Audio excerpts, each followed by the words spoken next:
बिस्मिल्लाहिर्रहमानिर्रहीम। अस्सलामुअलैकुम। उम्मीद करती हूँ आप सब खैरियत से होंगे। और रमज़ान का महीना आ रहा है तो पकोड़े तो हर घर में बनेंगे। तो मैंने सोचा मैं क्यों ना आपके साथ पकोड़ों की रेसिपी शेयर करूँ। तो चले आए आपके साथ इंग्रेडिएंट्स शेयर करते हैं। मेन इंग्रेडिएंट सबसे पहले मैं आपके साथ शेयर करूँगी। हाफ़ के जी से थोड़े ज़्यादा आलू लिए मैंने, और 1 पाव से भी ज़्यादा बेसन आप समझ सकते हैं। 1 चम्मच मैंने आटे का लिया है। खुश्क धनिया लिया है। उसके बाद हरी मिर्चों का पेस्ट, कुटी हुई भी आप ले सकते हैं, कटी हुई भी ले सकते हैं, ठीक है। अब आपको मैं सिखाती हूँ कि आपने कौन से इंग्रेडिएंट्स पकोड़ों में ऐड करने हैं, तो आपके पकोड़ों की खुशबू जो है ना वो तीसरे मोहल्ले में जाएगी और जायका भी बहुत आला होगा। सबसे पहले तो आपने इसमें डाल लेने हैं जी आलू। उसके बाद आपने डाल लेने हैं टमाटर। हर चीज़ मैंने चॉप की हुई डाली है, आप चाहें तो लंबे साइज़ में कटी हुई भी ऐड कर सकते हैं।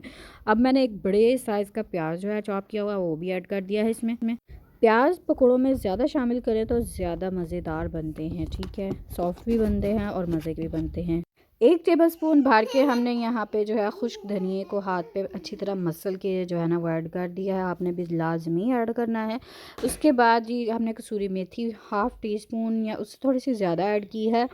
ये 2 चीज़ें अगर आप पकोड़ों में ऐड करते हैं तो आपके पकोड़ों को कोई भी जो है ना वो हरा नहीं सकता, ये बात लिख के ले लें। 1 टेबलस्पून नमक और 1 टेबलस्पून ही मैंने चिली फ्लेक्स ऐड किए हैं। हाफ़ टेबल स्पून जो है वो हल्दी का पाउडर ऐड किया है। आप हमेशा कोशिश करें कि चिली फ्लेक्स ही ऐड करें बजाय के पाउडर यूज़ करने के, क्योंकि ये ज़्यादा अच्छा टेस्ट देती हैं। उसके बाद मैंने गरम मसाला और चाट मसाला जो है वो थोड़ा थोड़ा ऐड किया है। अब हम सारा का सारा बेसन एक साथ में ऐड नहीं करेंगे, हम थोड़ा थोड़ा करके ऐड करेंगे और मिक्सिंग करेंगे और अगेन फिर ऐड करेंगे, ठीक है।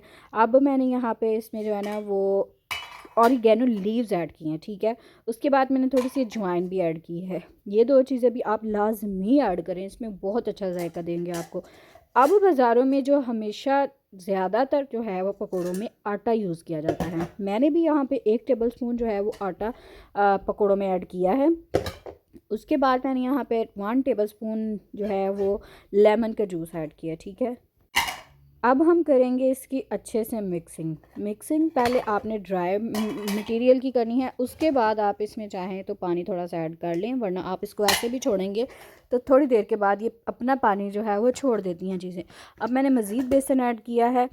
बेसन ऐड करने के बाद हम इसकी मिक्सिंग करेंगे और 1 टेबलस्पून दही इस पॉइंट पे लाजमी ऐड करें, ये बहुत अच्छा टेक्सचर देगा हमारे पकौड़ों को। लें जी माशाल्लाह से पकौड़ों का सामान हो चुका है जी रेडी। अब हमने एक पैन लेना है और उसमें डाल लेना है जी ऑयल आप ज़्यादा भी डाल सकते हैं और कम भी डाल सकते हैं, मतलब कि इतना कि उसमें अच्छे से फ्राई हो सकें, ठीक है। ज़्यादा आप इससे ज़्यादा भी ऐड करना चाहें तो आपकी मर्ज़ी है, आप कढ़ाई भी यूज़ कर सकती हैं यहाँ पे।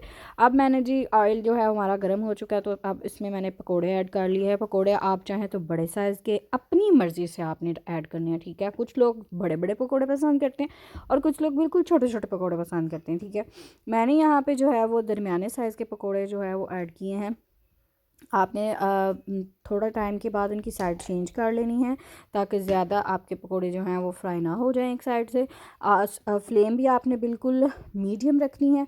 अब जब आपके पकोड़े जो हैं वो फ्राई हो चुके हैं तो आपने एक अदद प्लेट लेके उसमें टिश्यू पेपर ऐड करने हैं और उसके ऊपर आपने पकोड़े जो है वो डालने हैं। इससे ये होगा कि आपके पकोड़ों में अगर कोई घी रह गया है तो वो टिश्यू पेपर जो है वो सोक कर लेगा। चैनल को अभी तक सब्सक्राइब नहीं किया तो सब्सक्राइब कर लें। Thank you for watching my video. Keep supporting, stay blessed, अल्लाह हाफिज़।